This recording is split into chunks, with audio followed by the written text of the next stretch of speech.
മുതലപ്പുഴി തുറമുഖ നവീകരണ പദ്ധതിയുടെ നിർമ്മാണോദ്ഘാടനം മുഖ്യമന്ത്രി പിണറായി വിജയൻ നിർവഹിച്ചു. പെരുമാതുറ ഹാർബർ പരിസരത്ത് നടന്ന ചടങ്ങിൽ കേന്ദ്രമന്ത്രി ജോർജ് കുര്യൻ വിശിഷ്ടാതിഥിയായി. മന്ത്രിമാരായ സജി ചെറിയാൻ, വി ശിവൻകുട്ടി എന്നിവരും ചടങ്ങിൽ പങ്കെടുത്തു. മത്സ്യത്തൊഴിലാളികളുടെ ജീവനും ജീവിതോപാധികളും സംരക്ഷിക്കുന്നതിന് വേണ്ടിയാണ് മുതലപ്പുഴി തുറമുഖ നവീകരണ പദ്ധതിയെന്ന് മുഖ്യമന്ത്രി പിണറായി വിജയൻ പറഞ്ഞു. പരിപാടി ഓൺലൈനായി ഉദ്ഘാടനം ചെയ്ത് സംസാരിക്കുകയായിരുന്നു അദ്ദേഹം. ആധുനിക സംവിധാനങ്ങളെല്ലാം തന്നെ ഈ ഹാർബറിൽ ഉണ്ടാകുമെന്നും അപകടമുണ്ടാകാതിരിക്കാനുള്ള സജ്ജീകരണങ്ങൾ ഒരുക്കുമെന്നും കേന്ദ്ര സഹമന്ത്രി ജോർജ് കുര്യൻ പറഞ്ഞു.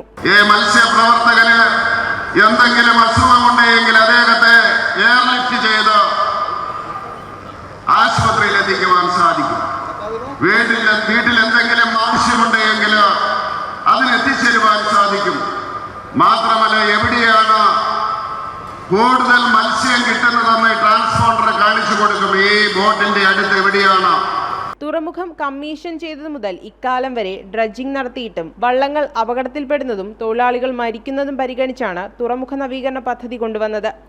CWPRS ശാസ്ത്രജ്ഞർ സമർപ്പിച്ച പഠന റിപ്പോർട്ട് പ്രകാരം പുലിമുട്ടിന്റെ നീളം കൂട്ടുന്നതിനും മറ്റ് അടിസ്ഥാന സൗകര്യ വികസനത്തിനും കേന്ദ്ര സർക്കാർ നിർദ്ദേശപ്രകാരം ഗ്രീൻ W പോർട്ട് ആക്കുന്നതിനായി 177 കോടി രൂപ അനുവദിച്ചു. തെക്കേ പുലിമുട്ടിന്റെ നീളം 420 മീറ്ററായി വർദ്ധിപ്പിക്കാൻ പുലിമുട്ടുകളുടെ അറ്റകുറ്റപ്പണികൾ എന്നിവ പദ്ധതിയുടെ ഭാഗമാണ്. ഡ്രഡ്ജിംഗ്, പെരുമാതുറ ഭാഗത്ത് വാർഫ്, ഓർഷൻ ഹാൾ എന്നിവയുടെ നീളം കൂട്ടൽ, കടമുറികൾ, loading area, parking area, toilet block, വിശ്രമമുറികൾ, കരാറിലേർപ്പെട്ട PKM കോൺട്രാക്ടേഴ്സ് കമ്പനി ഇതിനോടകം പ്രാരംഭ പ്രവൃത്തികൾ ആരംഭിച്ചിട്ടുണ്ട്.